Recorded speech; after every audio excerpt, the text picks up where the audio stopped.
సభాధ్యక్షులు జగిత్యాల జిల్లా బీఆర్ఎస్ అధ్యక్షులు గౌరవనీయులు విద్యాసాగర్ రావు గారు,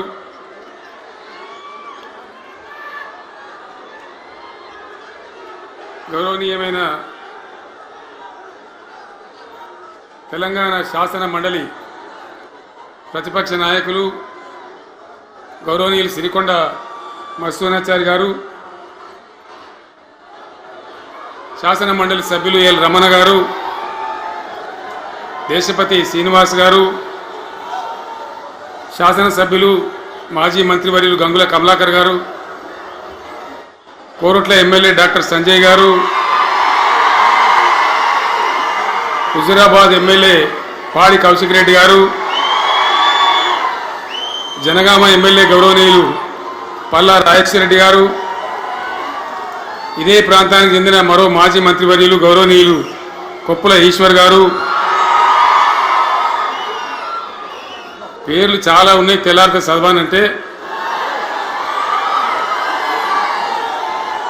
వేదికను అలంకరించిన మాజీ ప్రజాప్రతినిధులు, మాజీ జడ్పీ చైర్మన్లు, స్థానిక సంస్థల ప్రజాప్రతినిధులు, అందరికీ నా నమస్కారం.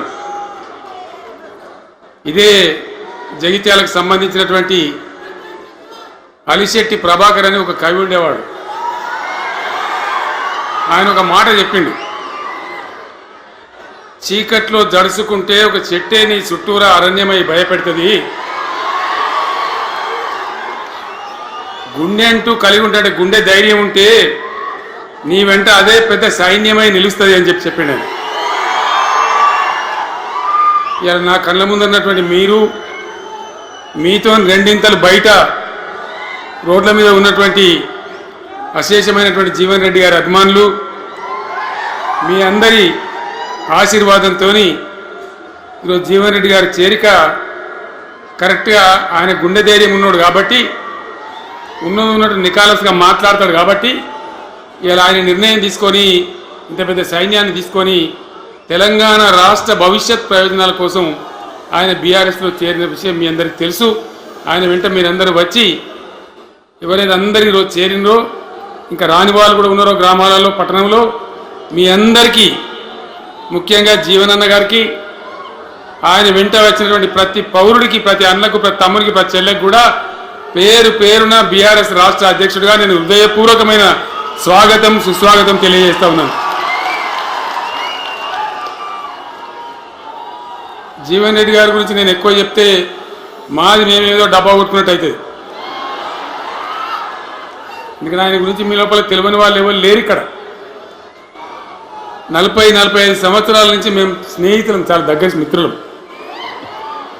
వారు చెప్పిన వారి ఉపన్యాసంలో భిన్న రాజకీయ సిద్ధాంతాల వల్ల విడివిడిగా పనిచేసినాం, కానీ మా స్నేహితంలో ఎప్పుడు లోపం లేదు. చాలా చాలా బాధలు, మంచి చెడ్డ సుఖాలను కలిసి పంచుకునే వాళ్ళం, అభిప్రాయాలు కూడా కలిసి పంచుకునే వాళ్ళం. బాబు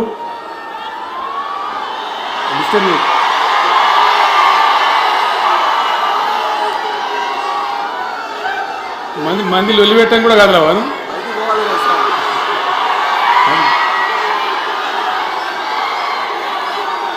చాలా కలిసి పనిచేసినాం. ఆయనకుండే నిబద్ధత, ధైర్యంగా ప్రజా జీవితంలో పనిచేసిన పద్ధతి ఎంతమందికో చాలామందికి ఆదర్శంగా నిలిచినటువంటి వ్యక్తి. జగిత్యాలలో ఆయన పుట్టి పెరిగి రాజకీయంగా చాలా పెద్దవాడు అయినాడు మీ అందరి దీవెనతో. కానీ ఒక జగిత్యాలలోనే కాదు, ఆయనకు పాత కరీంనగర్ జిల్లా వ్యాప్తంగా, అట్లనే పొరుగున ఉన్నటువంటి అనేక జిల్లాలలో చాలామంది జీవన్ రెడ్డి గారి అభిమానులు ఉన్నారు. చాలా మంది. మీరు లొల్లిపెట్టకుండా మీ ఫోటోలే బయటికి పోతున్నాయి. అది లైవ్ టెలికాస్ట్ ఉంది, దానిలో మీ బొమ్మలు టీవీలో కనబడుతున్నాయి మీ ఇంటికాడ. లొల్లిపెట్టకుండా సెట్ అయిందా?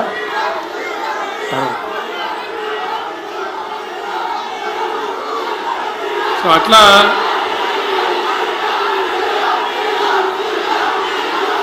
ప్లీజ్ చాలా విషయాలలో ఆయన ఎంతో మందికి ఆదర్శంగా నిలిచినాడు, పనిచేసినాడు. ఈ ప్రాంతం గురించి తన ప్రాణం పెట్టి పనిచేసినాడు. ఆయన మంత్రిగా ఉన్నా, ఇంకో హోదాలో ఉన్నా, ఎమ్మెల్యేగా ఉన్నా, ప్రతిపక్షంలో ఉన్నా తన ఏరియా అభివృద్ధిని ఏనాడు కూడా ఆయన విస్మరించలేదు. లేకపోతే అన్ని పర్యాయాలు మీరు ఎందుకు గెలిపించారు, ఎందుకంత గుండెల్లో పెట్టుకున్నారు? నేను ముఖ్యమంత్రి అయినా వారు ప్రజాప్రతినిధిగా కరీంనగర్లో జరిగినటువంటి సభకు వచ్చింది. అందరూ మాట్లాడిన చాలామంది, తను మాట్లాడుతూ ఒకటే మాట కోరిండు, అయ్యాక బోర్నపల్లి అయిన కాడ గోదావరి మీద ఒక బ్రిడ్జ్ అవసరం మాకు, అది కంపల్సరీ కావాలి అంటే నేను ఇక ఓదాలు బిదాలని మర్చిపోయి ఏంది జీవన మళ్ళీ చెప్పండి అని చెప్పిన. వెంటనే అక్కడి నుంచి ఆదేశాలు ఇచ్చి 70-80 కోట్ల రూపాయలు మంజూరు చేసి ఆ బ్రిడ్జి అప్పుడు కట్టించినాం. తన యొక్క నియోజకవర్గం పట్ల, తన ఏరియా పట్ల, తన పరిసర ప్రాంతాల ప్రజల పట్ల ఆయన కనపరిచిన ప్రేమ అదంతా కూడా చాలా అద్భుతం. అందుకే ఆయనకు అంత మంచి పేరు కూడా ఉంది. అది నాకంటే మీకందరికి బాగా తెలుసు. ఈ మధ్య వీళ్ళందరూ తయారైంది కదా, ఎవరు అంటే సర్వేలు చేసి ఇస్తారు. జీవన్ రెడ్డి గారు బీఆర్ఎస్లో చేరితే ఎట్లా ఉంటుంది ఏం కథ అని ఒక 2-3 వచ్చి సర్వేలు చేసింది. మీ నియోజకవర్గం కాదు, మీ నియోజకవర్గంలో ఆడం బాంబే పేలిపోయింది, దానిలో మాటనే లేదు. అసలు జగిత్యాల నియోజకవర్గం గురించి చర్చ లేదు. కానీ వాళ్ళు ఏం చెప్పినా సర్వే వాళ్ళు పక్కనున్న సొప్పదండి కావచ్చు, ధర్మపురి కావచ్చు, మేరిట్ల కొట్టుపల్లి కావచ్చు, ఇంకా చాలా చాలా కాన్స్టిట్యున్సీలు కావచ్చు, చాలా ప్రభావం ఉంటుంది జీవన్ రెడ్డి గారిది. ఒక అద్భుతమైనటువంటి దీంతో రాజకీయమైన ఇది వస్తాయని చెప్పి వాళ్ళు సర్వే చేసి చెప్పినారు. అది జీవన్ రెడ్డి గారికి ఉన్నటువంటి విశిష్టత. ఒక నియోజకవర్గానికో 10 మందికో కాకుండా తనకి ఏ హోదా లభించినా, ఏ హోదాలో పనిచేసినా చాలా బ్రహ్మాండంగా ఆయన ఇక్కడ ప్రాంతం కోసం తపన పడ్డాడు. ఒక ఉదాహరణ మీకు కనపడుతుంది. పేరు ప్రతిష్ట లేని వ్యక్తులు గ్రాడ్యుయేట్స్ కాన్స్టిట్యున్సీలో ఎమ్మెల్సీగా నిలబడితే గెలవరు. ఆయన శాసనసభ్యుడిగా ఇక్కడ ఓటమి చెందినా ఇమ్మీడియట్గా మళ్ళీ ఎమ్మెల్సీగా పోటీ చేస్తే ఇక్కడ ఉండబడే విజ్ఞులందరూ కూడా బ్రహ్మాండంగా గెలిపించారు. ఎందుకు వాళ్ళు ఎందుకు అంటున్నా? అట్లా కాదు కదా, ఇక్కడ నేను మొత్తుకుంటున్నా, అక్కడ నువ్వు మొత్తుకుంటున్నాను, అర్థమవుతుందా?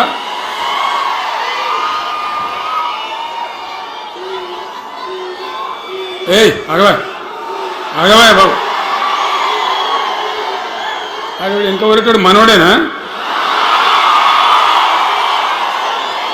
విజయసారు మనోడేనా? మోపైన ఐడియా కూడా మనోడేనా? మన బుక్కుండా పెట్టు. ఇంత దూరం వచ్చి మనం ఇంత సభ పెట్టుకొని 4 విషయాలు ప్రజలకు చెప్పుకోవాలి కదా. ఈ బట్టి అర్పులరిస్తే ఏం లాభం? సో అట్లా జీవన్ రెడ్డి గారు తన రాజకీయ ప్రస్థానాన్ని ఒక సమితి ప్రెసిడెంట్గా ప్రారంభించి ప్రజా సమస్యల మీద పోరాటం చేసి సివిల్ లిబర్టీస్లో కూడా అడ్వకేట్గా ఉన్నాడు. ఎంతోమందికి పౌర హక్కుల సంఘానికి కూడా మద్దతు ఇచ్చి అచ్చమైన నికార్సైనటువంటి ప్రజా కార్యకర్త నిరూపించుకొని అంచెలంచెలుగా ఎదిగి ఇంతకుముందే ఆయన చెప్పినట్టుగా అనేకమైనటువంటి పదవులు ఆయన చూసినాడు. పదవులైన కొత్త కాదు, బ్రహ్మాండంగా శాసనసభ్యుని గెలవడం, మంత్రి పదవులు అలంకరించడం, అనేక రంగాలలో అనేక రకాలుగా పనిచేయడం అంతా కూడా మీకు తెలుసు. నేను కొత్తగా చెప్పే అవసరం లేదు. నేను ఒక్కటే మాట మీకు మనవి చేస్తా ఉన్నా. జీవన్ రెడ్డి గారు నేను మొన్న కలిసినప్పుడు ఒక మాట అనుకున్నాం. మేము ఎట్లా ముందుకు పనిచేద్దాం ఏంది, మేము ఇద్దరు మొగలకోలం అనుకొని ఒక కుటుంబంలో అన్నదమ్ములాగా పనిచేద్దామని చెప్పిన. నేను ఇంత ప్రేమగా అంటే మనం కుటుంబంలాగా ఈ పార్టీకి బ్రహ్మాండమైన ఒక పిల్లర్స్ లాగా పనిచేసి ముందుకు తీసుకొని పోదామని చెప్పి నేను చెప్పడం జరిగింది. ఈరోజు పార్టీలో వారు చేరిన వెంటనే చాలా బ్రహ్మాండమైనటువంటి మనకు ఒక ఊపు వస్తూ ఉంది. నేను జీవన్ రెడ్డి గారిని కోరుతా ఉన్నా, జగిత్యాల మందం కాదు, జగిత్యాల జిల్లా కాదు, పాత కరీంనగర్ జిల్లా కాదు, మీరు ఆదిలాబాద్ చూడాలి, నిజామాబాద్ చూడాలి, పరిసర జిల్లాలు చూడాలి. పార్టీ ప్రధాన కార్యదర్శిగా ఈ నిమిషం నుంచి నేను అపాయింట్ చేసుకుంటా ఉన్నాను. బ్రహ్మాండంగా ఈ ప్రాంతం అంతా కూడా మీ సేవలు అవసరం ఉన్నాయి పార్టీకి. అదే కాదు 600 ఏది ఏమైనా ఏమవుతుంది ఇక్కడ 100% మళ్ళా బీఆర్ఎస్ గవర్నమెంట్ వస్తుంది. వస్తుందా? వస్తుందంటే చేయలేవట్టుంది. ఒకసారి కెమెరాలు కూడా దింపున్నాయా బాబు? వస్తుంది కదా. ఇవాళ జీవన్ రెడ్డి గారు పార్టీలో బాబు కౌశిక్ రెడ్డి ఇద్దరు ఆగబట్టు వాళ్ళు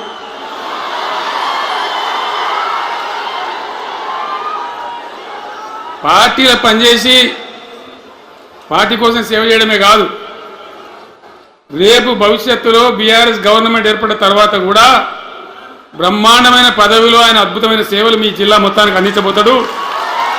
తెలంగాణ రాష్ట్రానికే ఆయన సేవలు అందించబోతాడు. ఇది నా మాట, కేసీఆర్ మాట అని నేను జగిత్యాల గడ్డ మీద చెప్తా ఉన్నా. నేను ఎక్కడన్నా మాట ఇచ్చినంటే తప్పలే. కాబట్టి జీవన్ రెడ్డి గారిని మీరు జగిత్యాల మందం మీరు యుద్ధం చేయాలి.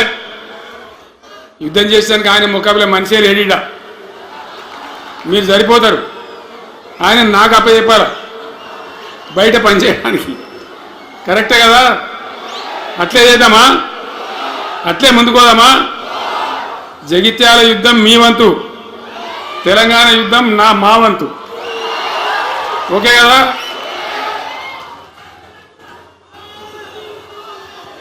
ఇప్పుడు ఏమైతుంది? ఏం కావాలి?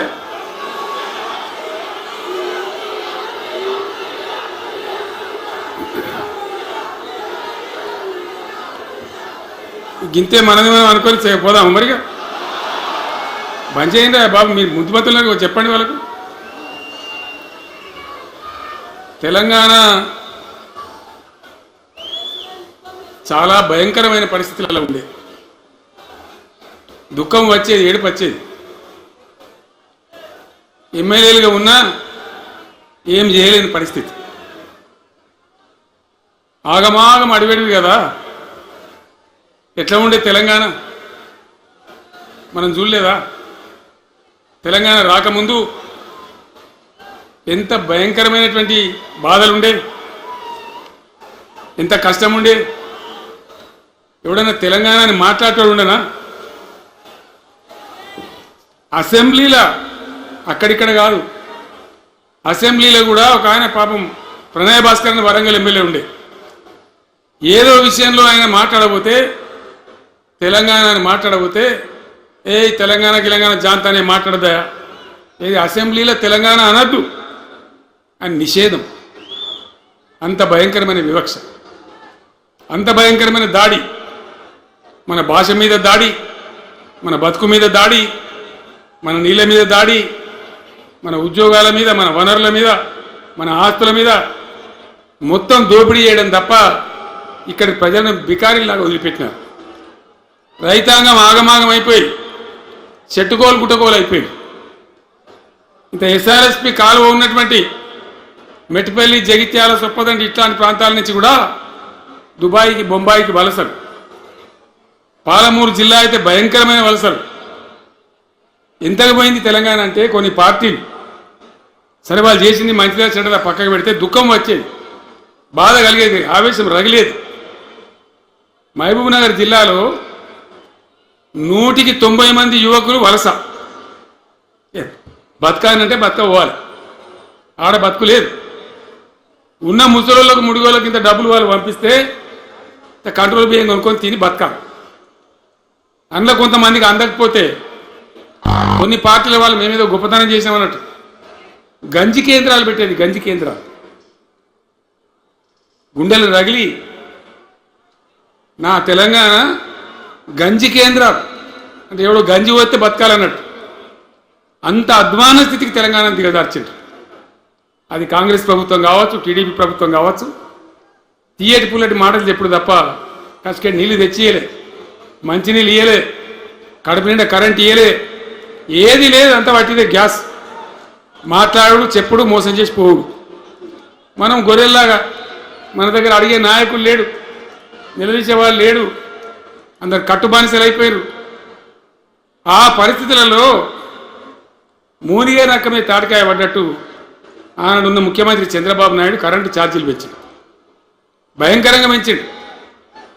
తెల్లారి నేను ఒక ఉత్తరం రాసిన, నీ కరెంటు ఛార్జీల పెంపుదల వాపసు తీసుకో, లేకపోతే ఈ సమైక్య రాష్ట్రంలో మాకు న్యాయం జరగదని నేను ఉద్యమానికి పోవాల్సి వస్తుంది, తెలంగాణ కోసం కొట్లాడాల్సి వస్తుందని చెప్పి రాష్ట్రం ఆయన తీసుకోలే. కొంతమంది రైతులు పాపం పోరాటానికి వచ్చారు. మీరు కొత్త వాళ్ళు చూడకపోవచ్చు కానీ చాలా పాత వాళ్ళకి తెలుసు. పోరాటానికి హైదరాబాద్కి వస్తే నిరసన తెలపడానికి పట్టబగలు 11:30 గంటలకు బషీర్ బాగులో ఇష్టమున్నట్టు విచ్చలవిడి కాల్పులు జరిపి చంపేస్తే 3 రైతులు అక్కడికక్కడనే ప్రాణాలకి చచ్చిపోయారు. ఆ తర్వాత నిర్ణయం తీసుకున్నాం, ఇక లాభం లేదు, ఎదురు తిరిగితే కూడా వీళ్ళు కాల్చి చంపుతున్నారు, జెండా ఎత్తడం ఒకటే తప్ప మార్గం లేదని చెప్పి ఆనాడు నేను తెలంగాణ ఉద్యమానికి శ్రీకారం చుట్టాను. ఎంబడ ఎవడు వచ్చినా సరే రాకున్నా సరే ప్రజలున్నారు, యువకులున్నారు, చూసుకుందాం దేకలేం అని చెప్పి బయలుదేరితే ఎక్కిరిచుడు ఏ వీడు పక్కపేదడు కేసీఆర్ గారు ఎవడో బొడి చేసి చంపేస్తాం అని ఒకడు మాట్లాడు, ఇది మగల పుట్టింది పుబ్బల పోతుంది ఇంకోడు మాట్లాడు, యాడికెళ్ళైతే బాయ్ తెలంగాణ వీడు దుకాణం పెట్టినది ఇంకోడు అనడు, నానా రకాలుగా అవమానపరిచేటువంటి మాటలు మాట్లాడు. కానీ మొక్కవం ధైర్యంతో చిత్తశుద్ధితో బయలుదేరి పోరాటం చేస్తాం. ప్రజలు జమైతా పోయిన మీ అందరికి తెలుసు. ఇదే జగిత్యాలకు నేను ఎన్నోసార్లు వచ్చిన, కోరుట్లకు ఎన్నోసార్లు వచ్చిన, చొప్పదండికి ఎన్నోసార్లు వచ్చినా తిరగని ఊరే లేదు, తిరగని మండలాలు లేవు. అట్లా పక్షిలాగా మొత్తం తెలంగాణ తిరిగి విశ్వ ప్రయత్నం చేస్తే ఒక పెద్ద ఉద్యమ కెరటం తయారైన తర్వాత మేము కూడా తయారుపై మేము ఇస్తాం తెలంగాణ అని కాంగ్రెస్ పార్టీ మొదలుపెట్టి సరే మంచి మాటగా ఎవడైతే ఇస్తే ఇచ్చినా ఎవరైతే కావాలి తెలంగాణ ఎవరితేంది అనే పద్ధతితో కాంగ్రెస్తో జట్టు కట్టి గెలిచినాం. అమాంతంగా నేను తెలంగాణ లేవట్టుకపోయి ఢిల్లీలో పెట్టాం. రాష్ట్రపతి ప్రసంగంలో వచ్చింది, కామన్ మినిమం ప్రోగ్రాంలో వచ్చింది, ఒక దశకు వచ్చింది. కానీ తర్వాత కాంగ్రెస్ పార్టీ కూడా వెనుకకు పోయి ఎగబెట్టే ప్రయత్నం చేసింది. అప్పుడు రోషియా అని ఒక ఆయన ముఖ్యమంత్రి ఉండే, ఆ రోషియా 14F అని ఒకటి తీసుకొని వచ్చాడు. హైదరాబాద్ సిటీలో మనోళ్ళకి ఇక పోలీస్ ఉద్యోగం సెపరాస్ ఉద్యోగం కూడా దొరకదు.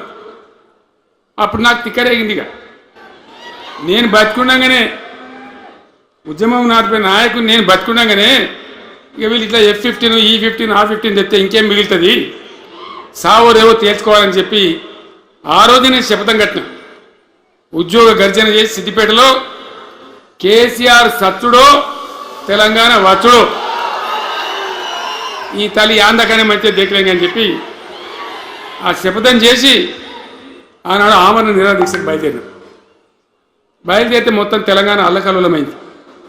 మీరు కూడా ఎక్కడో అక్కడ 100,000 గ్రామాలలో టెంట్లు లులులు పార్లమెంట్లో అల్లకల్లోలం ప్రజలంతా గందరగోళం చేస్తే అప్పుడు ఒక ప్రకటన ఇచ్చింది. చిదంబరం అంటే ఆయన వచ్చి హోంమంత్రి తెలంగాణ ఏర్పాటు చేస్తామని నువ్వు దీక్ష బంద్ చేయి, నమ్ముతాం కదా, కేంద్ర హోంమంత్రి చెప్పినాక మరి నమ్మాలి కదా, దీక్ష బంద్ చేసినాం. తెల్లారి ఆంధ్రలో మొత్తం రాజీనామాలు డ్రామా. 3వ రోజుకి మళ్ళీ వెనక్కి వెళ్ళిపోయింది. మళ్ళీ అప్పుడు జేఏసీ తయారు చేసి అన్ని పార్టీలను పెట్టి నానా తంటాలు పడి మళ్ళొక 3.5 ఏళ్ళు భయంకరంగా కొట్లాడితే మీరందరూ ఎక్కడి వాళ్ళు అక్కడ ఆశీర్వచనం ఇస్తే మీ ప్రేరణతోని మీ స్ఫూర్తితోని చివరికి తెలంగాణ రాష్ట్రం వచ్చింది కదా. వచ్చిన తర్వాత మీరేం చేసినారు, దీని మంచో చెడనో చూసే బాధ్యత నీకే అని చెప్పి నాకు అప్పచెప్పి పని మొదలు పెట్టాలి. ఎట్లా కొత్త కుండలో ఈగలు వచ్చినట్టు దీని ఆర్థికం తెలియదు, కథ తెలియదు, చాలా చాలా కష్టమైనటువంటి క్లిష్టమైన పరిస్థితి, అంత అలకటి పని కాదు. ఏం చేయాలా, ఎక్కడికక్కడ పెద్ద భయంకరమైనటువంటి బాధ, చాలా ఇబ్బంది. ఇదే జిల్లాల చాటిపల్లి ఉంటుంది, చొప్పదండి మండలంలో జిఆర్ రెడ్డి గారు అని చెప్పి పెద్ద ఆర్థిక శాస్త్రవేత్త, ఆయన బీహార్లో పనిచేస్తూ ఉండే. నేనే స్వయంగా జిఆర్ రెడ్డి గారికి ఫోన్ చేసి, అన్న మన సొంత రాష్ట్రం వచ్చింది, మనం బాగు చేసుకోవాలి, మీరు రావాలి అని పిలిపించుకొని అట్లాంటి వాళ్ళందరినీ సమూహపరచుకొని ఒక ఎజెండా వేసుకొని బయలుదేరి. అంతకుముందు సమైక్య రాష్ట్రంలో మొత్తం తెలంగాణ చెరువులు నాశనం చేసింది. కాకతీయ రాజులు తవ్వించిన చెరువులు ఉండే మనకు బ్రహ్మాండంగా ఒక 75-80 వేల చెరువులు ఉండే. ఆంధ్ర పాలకుల సమైక్య పాలనలో మొత్తం నాశనం పట్టేసారు, కబ్జాలు పెట్టిండ్రు, నాశనం పట్టిండ్రు. చివరికి 40-44 వేల చెరువులు ఉండే. ఎక్కడ మొదలు పెట్టాలి, ఎవరి పేరు పెడితే బరకత అవుతుంది అని ఆలోచించి ఏ కాకతీయ రాజులైతే మనకు అన్నం పెట్టిండ్రో వాళ్ళ పేరుతో బాగా చేయాలని చెప్పి మన మొట్టమొదటి కార్యక్రమం మిషన్ కాకతీయ. ఎందుకు మిషన్ కాకతీయ? ఆ చెరువుల దరిద్రం వదిలిస్తే, వాటిని బందోబస్తు చేస్తే, వాటిలో నీటి నిల్వ సామర్థ్యం పెరిగితే గ్రౌండ్ వాటర్ పెరుగుతుంది, బోర్లు బాగా నీళ్ళు వస్తాయి. కాబట్టి అక్కడి నుంచి ప్రారంభించి చేసినాం. అది కూడా తెలంగాణ ప్రజలు, రైతులు ఒక ఉద్యమంలాగానే చేశారు. మట్టి తీసుకొని పోండి, సారవంతంగా ఉంటుంది, మీ పొలాలలో పోసుకోమంటే లక్షల ట్రాక్టర్ల మట్టి తీసుకొని పోయింది తెలంగాణ రైతాంగం. అన్ని గ్రామాలలో ఒక విప్లవం లాగా ఆ మట్టి తీసుకొని పోయి వాళ్ళ భూములలో పోసుకొని కూడా బ్రహ్మాండంగా చేసింది. అక్కడి నుంచి మొదలుపెట్టినటువంటి ప్రస్థానం 10 ఏళ్లలో ఎన్ని చేసినామో మీరు చూసిండ్రు. బట్టి మాటలు మాట్లాడు, గప్కాలు కొట్టుడు కాకుండా నేను ఒక్కటే మాట మిమ్మల్ని అడుగుతున్నా, మీరందరూ కూడా చూసిండ్రు. శాసనసభలో నిలబడి ఈ రాష్ట్ర చరిత్రలో ఎవడన్నా ఒక ముఖ్యమంత్రి ఈ 5 ఏళ్లలో మిషన్ భగీరథ కంప్లీట్ చేసి ప్రతి ఇంటికి నల్లా పెట్టి మంచినీళ్ళు ఇవ్వకపోతే మల్ల తేపకు నేను నిలవడం ఓట్లు అడగం అని చెప్పిన ముఖ్యమంత్రి ఎవరన్నా చూసినామా? నేను చెప్పిన మాట అసెంబ్లీలో నిలబడి చెప్పి ఆ 5 ఏళ్లలో మిషన్ భగీరథ నీళ్లు తెచ్చి 100% కులం మతం సంబంధం లేకుండా తండాలు మారుమూల పల్లెలకు కూడా ప్రతి గ్రామానికి ట్యాప్ పెట్టి, ప్రతి ఇంట్లో ట్యాప్ పెట్టి మంచి స్వచ్ఛమైనటువంటి నీళ్ళు తెచ్చిచ్చింది. 5 ఏళ్ళు నడిచింది, నడవలే. మిషన్ భగీరథ నీళ్ళు పుష్కలంగా రాలే? ఏమన్నా రాలేదా? వచ్చినాయా?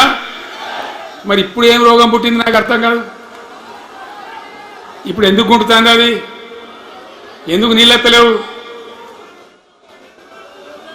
వస్తున్నాయా ఇప్పుడు? మరి ఏం చేయాలా? లాగులు వలిగేదాకా చంపాలి. మంచి మాట కాకపోతే ఏం చేస్తారు? మంచిగా కట్నే ఇల్లు పెట్టిపోయి కదా, 5 ఏళ్ళు నడిచింది కదా, మరి మీకేం బీమారీ వచ్చింది నాకు అర్థం కాదు. ఇంత పొడుగు మాటలు మాట్లాడుతుందా? అడ్డం పొడుగు మాట్లాడుతుందా? పొద్దున్న లేస్తే కేసీఆర్ చావాలి, నువ్వు 1000 జన్మలు ఇచ్చినా నేను చావనా కొడుకు అనుకుంటున్నావు.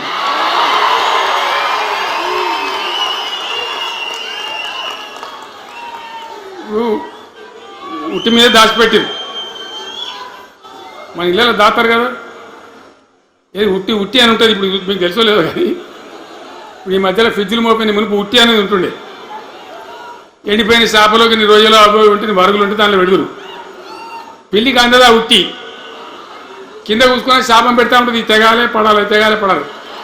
పిల్లి శాపానికి ఉట్టి తెగుతుందా? మరి విధవలు కేసీఆర్ చావాలంటే కేసీఆర్ చస్తాడా? మీ దీవెన, మీ ఆశీర్వచనం ఉంటే జీవన్ రెడ్డి గారు అన్నాడు, నాకు 75 ఏళ్ళు వచ్చినాయి జీవనా, నేను చెప్తున్నా నాకు కూడా 72 వచ్చినాయి. నీ వెనకనే నేను కూడా లైన్లోనే ఉన్నా. నేను ఒక్కటే మాట చెప్తున్నా, ఈ మా దేశభక్తి శ్రీనివాసేమో నాకు ఇంత పెద్ద కట్ట రాసి ఇచ్చాడు, నువ్వు మాట్లాడాలి ఇవన్నీ. అవన్నీ కాదు, ఇక్కడ దరిద్రం పోయేదాకా,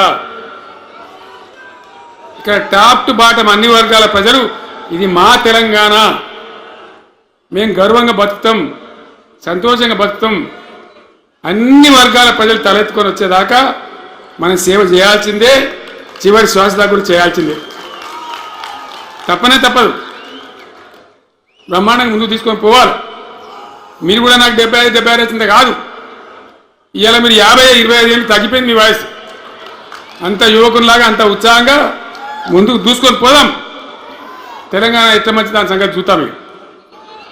ఇప్పుడు అన్నీ ఒక పొదరిల్లాగా చేసినాం. కరెంటు చక్కగా ఉండేనా కేసీఆర్ రాకముందు? కరెంటు ఉండేనా? కేసీఆర్ ఉన్న రోజులు మంచిగా ఉండేనా? మరి మళ్ళీ ఇప్పుడు ఏం రోగం వచ్చాయి, ఏం బీమారి వచ్చాయి? కరెంటు కాకెత్తుకొని పోయిందా? ఆనాడు 7,000 మెగావాట్లుంటే ఒక ఏడాది లోపల మంచిగా చేసి 24 గంటల కరెంట్ ఇచ్చినాం, ఒక క్షణం కూడా పోకుండా. ఎప్పుడైనా రిపేర్ అవుతుంది తప్ప, టెక్నికల్ ప్రాబ్లం అవుతుంది తప్ప పోకపోతుండే. అంత మంచి పవర్ సప్లై చేసినాం. దాని తర్వాత యాదాద్రి, భద్రాద్రి ఇంకా చాలా కొత్త సబ్స్టేషన్లు నిర్మాణం చేసినాం, జనరేటింగ్ స్టేషన్లు పెట్టాం, 20,000 మెగావాట్లు తీసుకొని పోయినాం. ఏది దరిద్రులకు రాజ్యం అప్పయ్యే ముందు 20,000 మెగావాట్లు తీసుకొని పోయినాం. మరి ఏం రోగం వచ్చింది, ఏం బీమారి వచ్చింది, ఎందుకు ఇబ్బంది పెడుతున్నారు? అనేక చోట్ల రైతుల పొలాలు ఎండుతున్నాయి, పేపర్లలో ఫోటోలు వస్తున్నాయి, టీవీలలో వస్తున్నాయి, జనం ఏడుస్తున్నారు. ఎందుకు ఈ బాధ కలుగుతూ ఉంది? ఇది ఆషామాషి వ్యవహారం కాదు, ఇది జీవనమరణ సమస్య, మన బతుకుదెరువు సమస్య. ఓట్లు వేసేటప్పుడు నేను సిలికలకు చెప్పినట్టు చెప్పిన, ఉల్టా పల్టా ఎగబడతా వేయకున్నారా దెబ్బతింటారని చెప్పిన. నా మాట ఇన్నోడు ఇనలే. ఇప్పుడు ఏమైంది, ఏం జరుగుతుంది? ఆ రోజు నేను చెప్పిన, వీళ్ళు కనుక గెలిస్తే ఈ దుర్మార్గులు, వీళ్ళ గుండె లోపల తడి లేదు, వీళ్ళు రైతు బంధుకు రామ్ రామ్, దళిత బంధుకు జై భీమ్. అయిందా? అట్లే పక్క ముచ్చటనేది. ఇక ఇవాళ ఇప్పుడు జీవన్ రెడ్డి గారు చెప్పిండు, కాంగ్రెస్ వాళ్ళు సభ పెట్టినాడు, కాటారంలో బుడరంలో పెట్టినాడు, ఆడ పైసలు ఎత్తారట. ఇది ఒక్కతే ఆపకేసే రైతు బంధు నెలకొకిస్తా, ఎకరానిక అంటే 2 నెలలకు ఒక ఎకరానికి అంతేనా? 6,000 వేసినాం, మా అంత సిపాయిలను బొచ్చగొట్టుకుంటారు. ఆనాడు ఎట్లా పడేది రైతు బంధు? 10 రోజుల గ్యాప్లో మొత్తం రైతులకు వచ్చేసింది. టంగ్ మన సెల్ ఫోన్ మోగుతుండే, మంచిగా టింగున పోయి బ్యాంకాకి వెళ్ళి తెచ్చుకుంటుండే. ఎక్కడ వాయి మరి ఏం మాట్లాడిండ్రు? ఉరుకుని బ్యాంకులో పోయి 2 లక్షలు 3 లక్షలు లోన్ తెచ్చుకొని తెల్లారే ఆనాడే సంతకం పెడతాం, లోన్లన్నీ మాఫీ అయినాయా? ఇట్లా అడ్డగోలు నోటికి వచ్చిన మాటలు చెప్పి, ఇష్టం వచ్చిన కథలు చెప్పి అర్రాసు పాట పడినట్ట. కేసీఆర్ 10,000 ఇస్తాడా, మేము 15 ఇస్తాం, పెన్షన్లు 2,000 ఇస్తాడా, మేము 4,000 ఇస్తాం, వికలాంగులకు 4,000 ఇస్తాడా, మేము 6,000 ఇస్తాం అనే వరకల్లా మన వాళ్ళు మోసపోయింది. నేను చెప్పిన, ఇది మోసంరా నాయన, గోసపడతాము, ఇది అయ్యేది కాదు, ఆర్థిక పరిస్థితి లేదు అని నేను చెప్పిన. ఆ రోజే మీటింగ్లలో చెప్పిన. కానీ కొద్దిమంది ఆశపడితే ఏమైంది, 1.7%తో బీఆర్ఎస్ ఓడిపోయింది. మనం కూడా 39-40 ఎమ్మెల్యేలు గెలిచినాం, ఇంకో 10 మంది కొద్ది తేడాతోనే ఓడిపోయింది. అయితే 1.7% తేడాతోనే బీఆర్ఎస్ ఓటమి పాలైంది. సరే, మంచి మాట. మరి వచ్చిన ప్రభుత్వం పనిచేయాలి కదా, వాళ్ళకు కూడా అవకాశం ఇవ్వాలి కదా. సరే, మన నాన్న వాడవిడ కొంత దుంకులాడినా నేను మాట్లాడలే, నీ బయటికి రాలే, తక్కువ 1-2 సార్లు తప్ప రాలే. వాళ్ళకు కూడా ఛాన్స్ ఇవ్వాలి, అవకాశం ఇవ్వాలి. మనం ఎక్కసంతో ఉండొద్దు, చేయని ఏం పరిపాలన చేస్తారో చేయని, మంచిదే కదా అని చెప్పి అనుకున్నాం. మరి ఏమైతే అంది, ఎక్కడ చూసినా చిల్లర మాటలు తప్ప ఒక్కటంటే ఒక్కటన్నా నిర్మాణాత్మకమైన కార్యక్రమం ఉందా? ఒక్కటన్నా ఏదైనా గొప్ప స్కీమ్ మొదలుపెట్టిందా? ఒక పొదరిల్లులాగా వడ్డించిన విస్తరలాగా తెలంగాణ మీకు అప్పచెప్పింది. ఎన్నిట్లలో నంబర్ 1 తెలంగాణ, మంచినీళ్ళ సప్లైలో నంబర్ 1, కరెంట్ సప్లైలో నంబర్ 1, పర్ క్యాపిటల్ తలసరి ఆదాయంలో నంబర్ 1, రాష్ట్ర స్థూల ఉత్పత్తి జిఎస్డిపిలో నంబర్ 1. ఎన్నిట్లలో కేంద్ర అవార్డు రావాలి. అంత బాగా చేసిన తెలంగాణ 2.5 ఏళ్లలో ఇలా ఎవ్వని మాట్లాడించినా రైతులను మాట్లాడితే గొడవ పెడుతున్నారు. నాశనం అయిపోయిందన్న చెడగొట్టుకున్నాం, మా చెప్పుతున్నాం మేమే కొట్టుకున్నాం ఓటును వాళ్ళు కొంతమంది బాధపడి. ఎందుకు ఎంత మంచిగా కడుపులో చల్లగదలు కూడా రైతులకు ఎట్లుండే, ఎంత బాగుండే, కరెంటుకు బాధ ఉండేనా, నీళ్ళకు బాధ ఉండేనా? యూరియా బస్తాలు ఏ శాతం అయితే లేదా ఈ ప్రభుత్వానికి? యూరియా బస్తాలు అంటే యాప్ పెట్టినే ఉంటున్నాడు. దుకాణంలో లేకపోతే యాప్లకి వెళ్తాయా? ఈ దమ్ముంటే తెచ్చి దుకాణంలో పెట్టాలి, కానీ ఆ యాప్లు పట్టుకొని తిరిగితే కాళ్ళకు వాపులు వస్తాయి, బస్తాలు మాత్రం దొరుకుతలేవు. నిజమేనా నేను చెప్పేది? యాడ చూసిన ఎరువు బస్తాలు కూడా శాతం కాదు ఆఖరికి.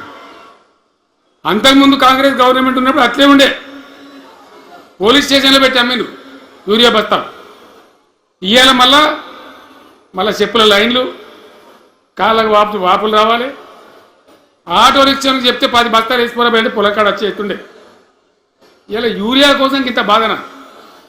ఇది ఎంత అసమర్థమైన ప్రభుత్వం, ఎంతగాని శాతగాని ప్రభుత్వం. అన్నిటికీ బాధనే కదా. బంగారం లాగున్న రైతులు ఎంత ఆనందంగా ఉండే. వానాకాలం పంటలు పండితే తడిసిన ధాన్యం కాడికెళ్ళి కొని మొత్తం బ్రహ్మాండంగా రైతులకు డబ్బులు బ్యాంకులు వేసేది, మధ్య దళారు లేకుండా. మా గంగుల కమలాకర్ వేసేది, సేమ్ మీద కూర్చున్నాడు సివిల్ సప్లైస్ మినిస్టర్గా, కొట్లాడి తీసుకుపోయి వేసేది. రైతులకు ముందుగా పోవాలి, వాళ్ళు పోయి మళ్ళీ సెకండ్కి పని చేసుకోవాలి. ధాన్యం అమ్మిన డబ్బులు వచ్చేది, ఇటు రైతు బంధు పైసలు వచ్చేది. రైతులు మోతాదు లేకుండా మంచిగా పని చేసుకున్నారు. ఇప్పుడు ఏమైంది? ఎరువు అనే యాపు, రైతు బంధు కోసం మొగులు చూడాలి, అది నెలకు ఎకరానికి వస్తుంది. ఇప్పుడు జగిత్యాల కేసీఆర్ సభ అంటే మళ్ళీ ఇలా పైసలు విడుదలన్నట్టు. రైతు బంధు రావాలంటే మళ్ళీ సభ పెట్టన్నా ఏంది? 3వ కిస్తీ రావాలంటే మళ్ళీ ఏమన్నా కేసీఆర్ సభ పెట్టాలి ఇక, అంతేనా? ఇది ప్రభుత్వమా?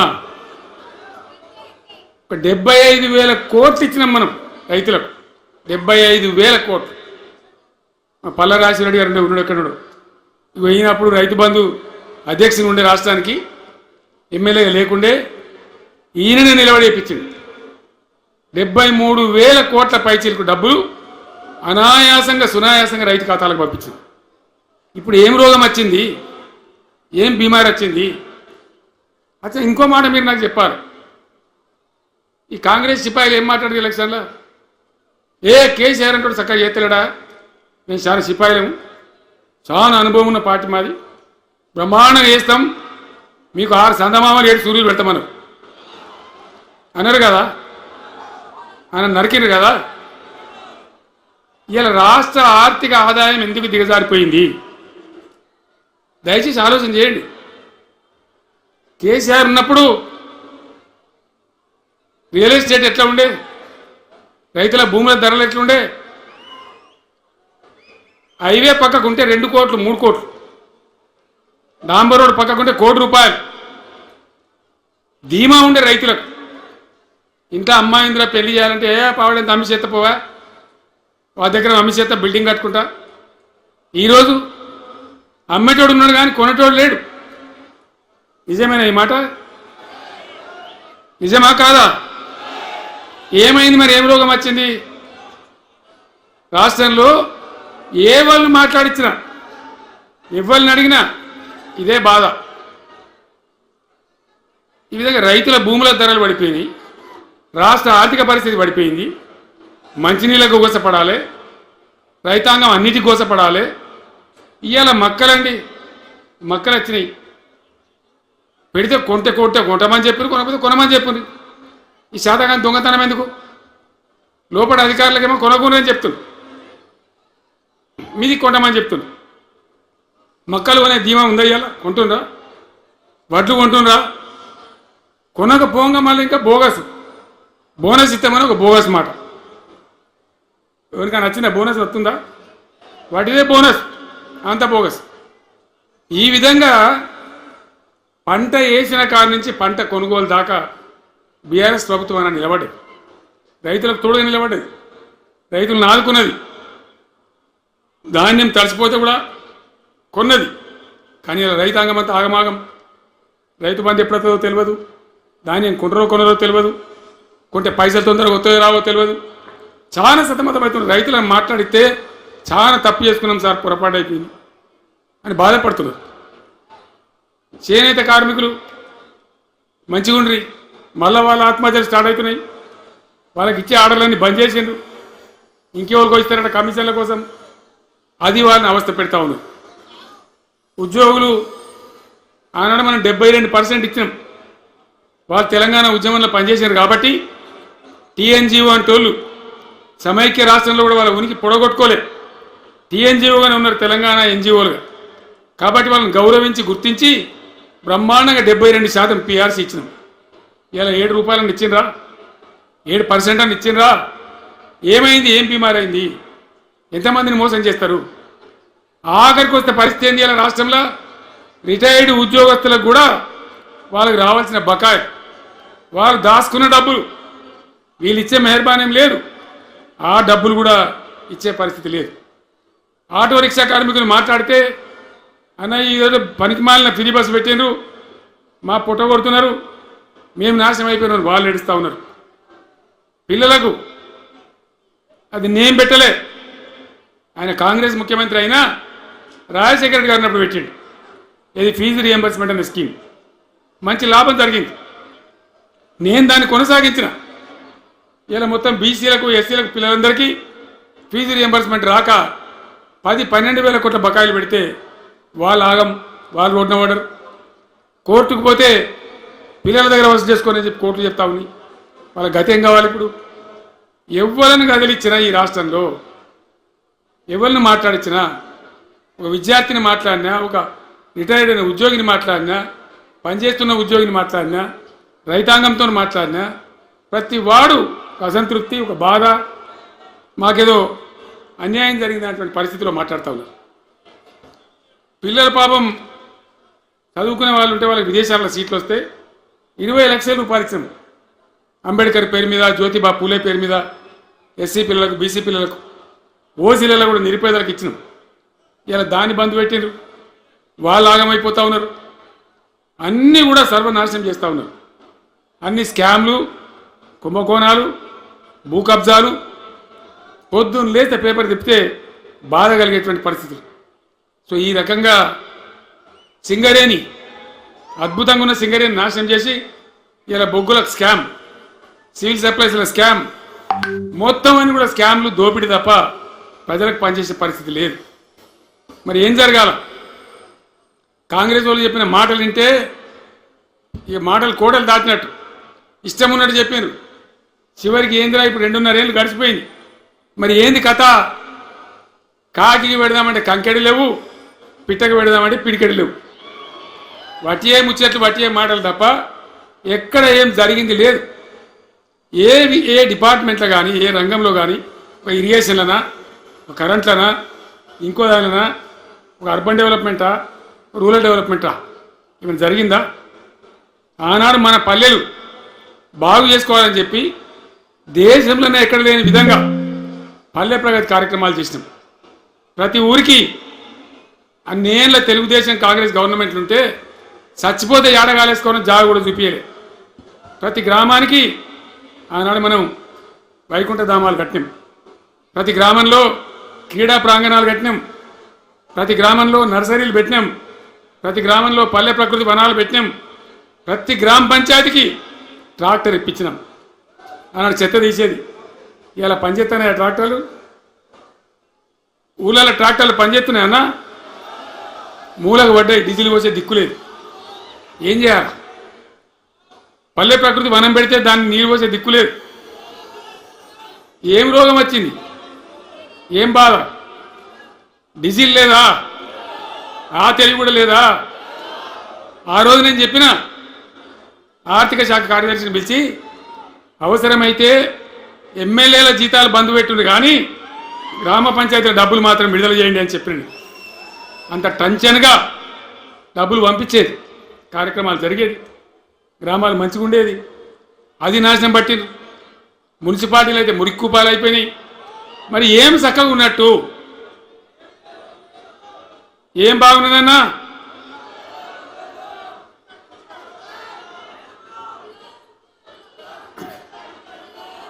అందుకే జీవన్ రెడ్డి గారు లాంటి సీనియర్ నాయకుడు, అనుభవం ఉన్న వ్యక్తి నోటికెళ్ళి ఏం మాట వచ్చింది? కాంగ్రెస్ పోవాలి, బీఆర్ఎస్ రావాలి. ఎందుకు వస్తుందా మాట? వటిగానే వస్తుందా? బాధ్యత లేకుండా వస్తుందా? ఏది చూసినా కూడా చక్కదనం లేకపోతే, పొద్దున్న లేతే దోపిడి తప్ప ఇంకోటి లేకపోతే ఎందుకు ఈ పరిస్థితి వస్తుంది? రాష్ట్ర ఆర్థిక పరిస్థితి నాశనం, ఉద్యోగస్తుల ఆగం, రిటైర్డ్ ఉద్యోగస్తుల ఆగం, విద్యార్థుల జీవితాలు ఆగం, ఆటో కార్మికుల జీవితాలు ఆగం. ఎవరు చక్కగా ఉన్నాడు? సంతృప్తి ఎవరున్నారు? ఏం జరుగుతూ ఉంది? ఇది ఈ రాష్ట్రంలో ఉన్న పరిస్థితి. ఇక నేను చెప్పానంటే తెల్లారదాకా చెప్పచ్చు. నేను ఒకటే మీద మనవి చేస్తూ ఉన్నా, ఖచ్చితంగా మళ్ళీ ఎట్టి పరిస్థితులలో ఎవరు ఏమన్నా సరే ఖచ్చితంగా రావాలి. ఇంకా ఈ అందానికి ఒకటి బోడమూడ హైడ్రాని తెచ్చిపెట్టింది. దానికి ఆ హైడ్రాకు ఆ పిసిసి ప్రెసిడెంట్ అని ఉంటాడు కానీ కాంగ్రెస్ కమిటీ అధ్యక్షుడు, ఆయన నిజామాబాద్లో పోయి చెప్తుండు, హైదరాబాద్లో హైడ్రా, నిజామాబాద్ కూడా తెత్తాం బిడ్డ, నిజామాబాద్లో నిడ్రా, రేపు జగిత్యాలలో కూడా జిడ్రా అంటాడు. ఇక అంటే ఏం కావాలి? మొత్తం పేదల కొంపలని కూర్చుడేనా? కేసీఆర్ రాజ్యానికి వచ్చినప్పుడు 3.5 లక్షల మందికి పేదలు ఎక్కడ ఉన్నారో అక్కడనే పట్టాలు ఇచ్చినాం. వాళ్ళని ఆగం చేయకుండా పాపం గరీబోళ్ళు 3.5 లక్షల కుటుంబాలకు హైదరాబాదు చుట్టుపక్కల వేరే పట్టణాల్లో కూడా పట్టాలు ఇచ్చిన వాళ్ళు బతకనిచ్చిన. ఇలా ఏం కూరగొట్టుడు? అది పుస్తకాలు కూడా తీసుకుని పోరాలు చదువుకునేటి అంతే గిరితమా? నేను ఒక్కటే మాట మనవి చేస్తా ఉన్నా, గ్యారంటీగా బీఆర్ఎస్ గవర్నమెంట్ వచ్చేది ఖాయం. మొట్టమొదటి రోజులనే ఈ ఐటాంటోని ఎత్తి అవతల వరేస్తామని చెప్పి నేను మనవి చేస్తా ఉన్నా. తీసేయన్నా దాన్ని, ఐటాన్ తీసేయనన్నా? పక్క మాటనా? మళ్ళా మొదలు పెట్టిరా? ఇక జరాగు 5 నిమిషాలకు అయిపోతుంది. హైడ్రాని పీకేసి మొదటి సంతకంతోనే తీసి చెరువులో వాడేస్తాం దాన్ని. ఇప్పుడు మనం చేయలేం. 46,000 చెరువులు మంచిగా చేసినాం. ఏమన్నా గుడిసె కూడా కొలగొచ్చామా? ఇల్లు కూడా కొట్టినామా? ఇదేమి ఇచ్చేంతరం నాకు అర్థం కాదు. మూసి అని దాని ఎంబడి వాడారు, దానికి ఆడ గరీబులు ఉంటారు పాపం. మూసి ఎంబడిన గరీబులను వాళ్ళని ఏమి ఏడిపించుడు? పొద్దున్న లేతే వాళ్ళు నిద్రపోకుండా, వాళ్ళ కంటి మీద కొనుక్కు లేకుండా, అది ఎవరు చేసే ప్రాజెక్ట్ అయ్యేది కాదు, పీకేది అవుతుందా? 15,000 ఇల్లు కూడా కొడతారట. ధర్మమేనా అది? ఈ రకంగా ఒక పనికి మాలిన హైడ్రా తెచ్చి మూసి అది చెయ్యాలి, మూసి మంచిగా చేయాల్సిందే, వద్దనే వాడు అన్నాడు. అన్ని వేల ఇల్లు కూడా కొట్టడం ఎందుకు నాకు అర్థం కాదు. అలా ఏం లేదు, భూములు కబ్జా పెట్టే రియల్ ఎస్టేట్ దందా తప్ప దానిలో ఏం లేదు. మూసి ప్రజల కోసం కాదు, నగర ప్రజల కోసం కాదు, ఈజీగా చేయగలిగిన దాన్ని, మామూలుగా చేయగలిగిన దాన్ని నాశనం బట్టి దానికి కథం పడతా ఉన్నాం. ఏది చూసినా కూడా ఒక రకమైన దోపిడీ, ఒక రకమైనటువంటి గుండాగిరి, అరాచక వ్యవస్థతో ముందుకోతున్నారు తప్ప ప్రజా సంక్షేమాన్ని కాంక్షించి ఒక్క స్కీమ్ కూడా రాలే. ఇరిగేషన్ ప్రాజెక్టులు అన్ని పండబెట్టారు. ఏం రోగం? ఒకనాడు కాకతీయ కాలువ మీద, మన వరద కాలువ మీద మోటార్లు పెడితే ఏం కోసాది? మా శంకరెడ్డి చెప్తా ఉండే ఇంతకుముందు, 1000 మోటార్లు పెట్టుకుంటే వచ్చి కోసుకపోదురు, లారీలు మోటార్లు ఎత్తుకపోదురు. ఇదే వరద కాలువ మీద కేసీఆర్ రోజులు మాట్లాడిందా? మాట్లాడలే. చివరికి ఏం చేసింది మీరు మంచిగా వినాలి. వీళ్ళు మామూలు పని చేస్తలేరు, మన జీవితాలకే బాంబులు పెడుతున్నారు. ఆ రోజు కూడా నరేంద్ర మోడీ ప్రధానమంత్రిగా ఉండే ఆయన ఏం చేసిండు? కరెంటు మోటార్లకు మీటర్లు పెట్టాలి, నువ్వు పెట్టాలి కేసీఆర్ అని నా మీద ఒత్తిడి. నేను చెప్పిన నా పానం పోయినా సరే, సచ్చినా సరే నేను మీటర్ పెట్టా అని చెప్పిన. పెట్టలే. 30,000 రూపాయలు కట్ చేస్తే నీకు అన్నాడు, కట్ చేసిండు. రాష్ట్ర ప్రభుత్వానికి వచ్చేటువంటి ఆదాయం 30,000 కోట్ల రూపాయలు వదులుకొని కూడా తెలంగాణలో నేను కరెంటు మీటర్ పెట్టనియలే. నేను ముఖ్యమంత్రి ఉన్నాను రోజు. ఇవాళ ఏం చేసిన తెలుసా వీళ్ళు మీకు? మీకు తెలియలే, మీరు అమాయకులున్నారు. ఢిల్లీకి పోయి ఒప్పుకున్నారు. ఒప్పుకొని ఏం చేశాను? అయ్యా బాంచని మీటర్లు పెడతాము, మాకు ఆ పైసలు అయింది, కేసీఆర్ వద్దన్నాను కదా మేము తీసుకుంటాము అని ఆ డబ్బు తీసుకొని వీళ్ళే ఈ గవర్నమెంట్ పోయి సంతకం పెట్టి ఇప్పుడు మొదలైతే ఇక ఇప్పుడు వస్తాయి మీటర్లు. ఎదుర్కొందామా?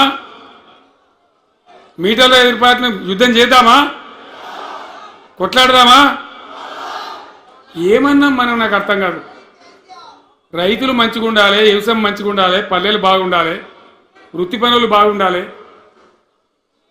ఇప్పుడు యాదవులకు ఒక గొర్రెలు ఇప్పించింది.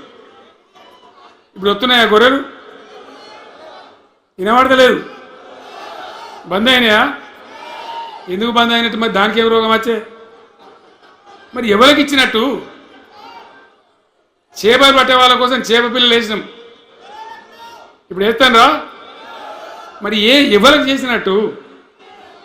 వృత్తి పని వాళ్ళకు ఉండదు, ఎవరికి ఉండదు. బీడీ కార్మికులు ఉన్నారు, నాకెవరు దరఖాస్తు తీయలే, ఇవాళ అడగలే. అప్పుడప్పుడు మా తులమ చెప్పేది, అన్న వాళ్ళ పరిస్థితి బాగుండదు పేదరికంలోనని చెప్పేది. మా అంతటా మేమే ఆలోచించుకొని బీడీ కార్మికులకు పెన్షన్ తెచ్చినాం. మొత్తం భారతదేశంలో ఏ రాష్ట్రంలో ఇస్తారా? వాళ్ళకి పెన్షన్లు వేస్తామని ఎగబెట్టినరా? వాళ్ళకు కాదు ఎన్ని ఆశలు. ఇంట్లో ఉన్న ఆడపిల్లకు 5 లక్షలు మహాలక్ష్మి అని పేరు పెట్టి 2500 నెలకిస్తామని ఇచ్చిండ్రా? రూపాయి వచ్చిందా? అట్లా ఎన్ని 6 గ్యారంటీలు, 420 హామీలు. స్కూటీలు ఎక్కడ వాయే? స్కూటీల్లో మనలే, ఇంకా స్కూటీలు ఎక్కడి? ఏమన్నా వచ్చినాయా? మరి నేను ఏమంటున్నా అంటే దయచేసి మీరు ఆలోచన చేయాల్సింది, ఇలా ఈ సభలో మాట్లాడుతున్నా మీరు వింటుందని కాదు, యావత్ తెలంగాణ వింటున్నది. తెలంగాణ ప్రజలందరికీ నేను కోరుతాను, నేను చెప్పిన నిజమా అబద్ధమా? ఏం జరుగుతూ ఉంది తెలంగాణలో? ఈ సందర్భంలో ఖచ్చితంగా ప్రజల మంచిని కోరే ప్రతి వాళ్ళు ఒకటి కావాల్సిందే, మళ్ళా తెలంగాణ పునర్నిర్మాణ యజ్ఞం మళ్ళా ప్రారంభం కావాల్సిందే. దాన్ని ఎవడు ఆపలేడు. జర గాచారం బాలేకపోతే దెబ్బతింటాం, అంత మాత్రం చేత ఆగిపోతామా? ఊకుందామా? పోరాటం చేయాల్సిందే, వీళ్ళని నిలదీయాల్సిందే. ఖచ్చితంగా తెలంగాణ పునర్నిర్మాణ ప్రక్రియ, ఆ యజ్ఞం మళ్ళా ప్రారంభం కావాల్సిందే. తెలంగాణ ప్రజలు గెలిచి నిలవాల్సింది. మొత్తం ప్రాజెక్టు పండబెట్టినండి. పాలమూరు ఎత్తిపోతల పథకం 90% పూర్తి చేసింది. కొద్దిపాటి డబ్బుతో అయిపోతుంది. వలసల జిల్లా, కరువు జిల్లా, వాళ్ళు నాశనం పట్టింది. అన్ని అబద్ధాలు. ఒక్కటి కూడా ఒక క్రియాన్వితమైనటువంటి ప్రజలకు పనికొచ్చేటువంటి ఏ రకమైన నిర్మాణాత్మక పని లేకపోగా కూల్చివేతలు, కాల్చివేతలు, పోలీస్ దాడులు, ఎవడన్నా ఎదురుగా మాట్లాడతామని పట్టుకపోవడు. ఇది రాజకీయమా? ఈ రకమైన కథన? దయచేసి మీ అందరితో నేను కోరేది ఒకటే, చాలా సంతోషం. నేను జగిత్యాలకు వచ్చిన సందర్భంలో జీవన్ రెడ్డి గారు వెంట మీరు తండోపతండాలుగా తరలి వచ్చారు. సభలో ఉన్నదానికంటే బయట చాలా ఎక్కువ మంది ఉన్నారు. మేము రాగా చూసినాం, తొవ్వలో చాలా చీరి చేస్తూ ఉన్నారు. మీరు వచ్చిండ్రు, మీ అందరికీ మళ్ళొక్కసారి నేను స్వాగతం చెప్తా ఉన్నా. జీవనన్నతో పాటు బ్రహ్మాండంగా పనిచేద్దాం, ముందుకు పోదాం. ఈ జగిత్యాల జైత్ర యాత్రనే మళ్ళీ మన రాజకీయ శక్తుల పునరేకీకరణ చేసుకుంటూ మనం విజయం సాధించే వైపుగా పోవాలి. తప్పక విజయం సాధించాలి. తెలంగాణ పునర్నిర్మాణ యజ్ఞం పునఃప్రారంభం కావాలి.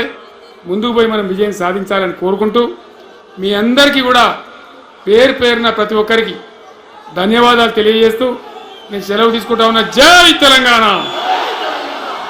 జై తెలంగాణ. సలవడి గట్టిగా చెప్పాలి. జై తెలంగాణ, జై తెలంగాణ. ధన్యవాదాలు.